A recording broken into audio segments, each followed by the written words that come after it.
Hello everyone, welcome to mywordbook.com. In today's video, I have a new word for you. Let's find out what it means and how you can use it on daily conversation. Laconic. Let's dig through it. It is an adjective. Basically, laconic means using few words. Let's take few examples of laconic. Example 1.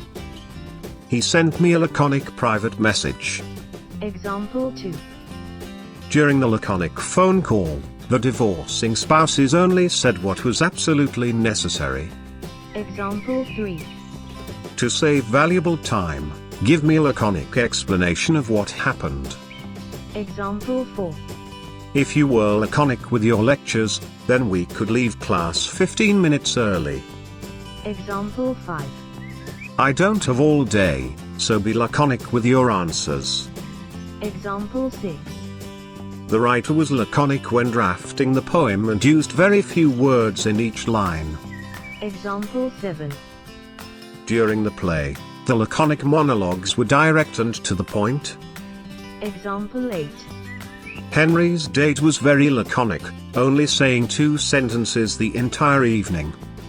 Example 9. The popular image of him as a laconic, amiable figure is not entirely accurate. Example 10. The laconic language of the football players kept the other team from knowing the meaning of their talk. That is the end of today's video. Kindly share your suggestion on comments box below. And don't forget to like and subscribe to our channel. Thank you.